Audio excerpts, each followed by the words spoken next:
जिंदगी एक पहिए की तरह है जो घूमता रहता है। जहाँ से चीज़ें शुरू होती हैं वहाँ पे वापस आके थम जाती हैं। बिल्कुल उसी राह पर, उसी मोड़ पर हमें फिर छोड़ देती है, क्योंकि ज़िंदगी का हर पल हमारे कर्म और नियति से जुड़ा हुआ होता है।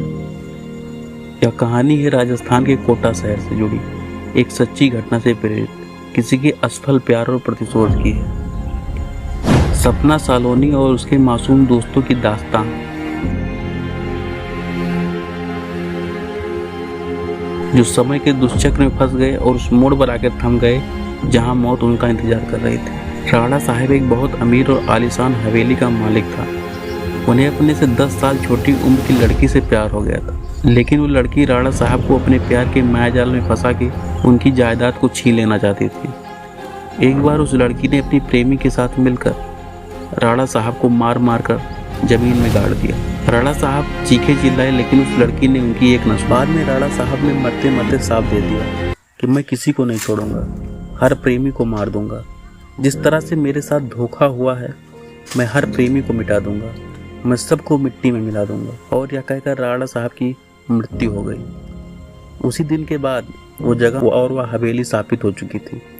वहाँ जो भी जाता था वो कभी भी वापस नहीं आ पाता था। आज भी वहाँ पर राणा साहब की प्रेतात्मा वहाँ घूमती रहती है। कुछ दिनों के बाद उस हवेली पर एक प्रेमी कपल वहाँ पर घूमने के लिए आया, सपना और रजत। उन दोनों की सगाई हो, लेकिन शादी करना अभी बाकी। सपना अपने घर में किसी को कुछ बिना बताए रजत के साथ आई थी। सपना और रजत मजाक मस्ती में उस जगह पर पहुंच गए जहां पर राणा साहब को जिंदा दफन कर दिया गया था। अचानक रजत उस जगह पे गिर जाता है और उसका पैर जमीन के नीचे घुसने लगता है।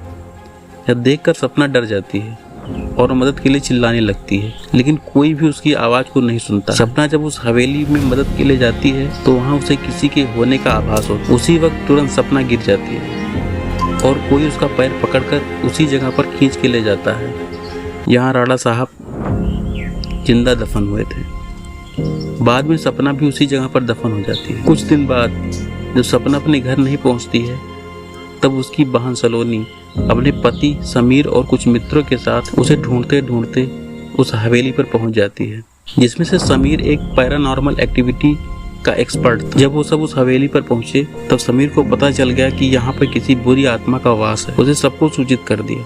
उसी रात में उन सभी के साथ कुछ अजीबोगरीब घटनाएं होने लगती, जैसे कि कभी कभी नल से पानी टपकने लगता, उसके बेडरूम में मिट्टी आ जाती, रूम की खिड़की अपने आप हिलने लगती, किसी की जोर जोर से रोने की चीखने की आवाज आती। यह सब देखकर वो सब डर जाता और उनमें से एक भागने की कोशिश करता, लेकिन राणा साहब की प्रेतात्मा उसे भी जिंदा दफन कर देती। अगले दिन जब उन लोगों को पता चलता है कि उनका एक साथी गायब है तो वो लोग और भी डर जाते, लेकिन समीर बताता है कि हमें यहाँ से बाहर निकलना है तो हमें उस आत्मा को बुलाना होगा और उनसे पूछना होगा कि वो आखिर चाहते क्या। डर के मारे सभी लोगों ने समीर की बात मान ली और आत्मा को बुलाने के लिए तैयार हो गए। समीर ने एक रूम में सभी तैयारियां कर ली और बताया कि जब तक हम आत्मा से पूरी जानकारी नहीं जान लेते तब तक कोई इस रूम से बाहर नहीं आएगा और कुछ भी हो जाए कोई किसी का हाथ नहीं छोड़ेगा। समीर ने तंत्र मंत्र से आत्मा को बुलाना शुरू कर दिया। कुछ ही देर में तेज पवन और बिजली के साथ राणा साहब की आत्मा उस रूम में आ गई। समीर ने उस आत्मा से बात की, आखिर तुम चाहते क्या हो? तुम निर्दोष लोगों को क्यों मार रहे हो? कौन हो तुम? राणा साहब की आत्मा ने कहा, निकल जाओ यहाँ से, मैं किसी को भी नहीं छोड़ूंगा, सब मारे जाएंगे, जो भी यहाँ आ गए उन सबको मार दूंगा।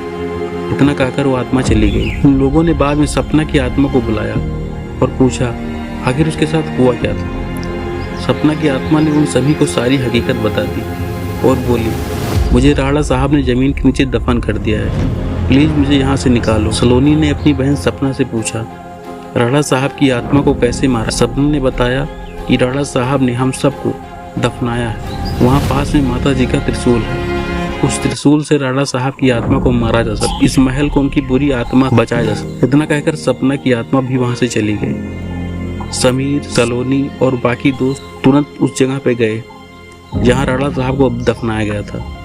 राणा साहब की आत्मा ने उन सभी को त्रिशूल के पास जाने से रोकने की कोशिश की, लेकिन सलोनी किसी तरह उस त्रिशूल के पास पहुंच गई और उस त्रिशूल से राणा साहब पे वार कर दिया। कुछ ही देर में राणा साहब उसके सभी आत्माओं को मुक्ति मिल गई जिसे राणा साहब ने दफनाया था और फिर सभी लोग वहां से अपने घर वापस चले। दोस्तों, ये कहानी आपको कैसी लगी दोस्तों ये सच्ची घटना पर आधारित कहानी आपको कैसे लगी? अगर आपको ये कहानी अच्छी लगी तो हमारे चैनल को सब्सक्राइब करें और वीडियो को लाइक करें।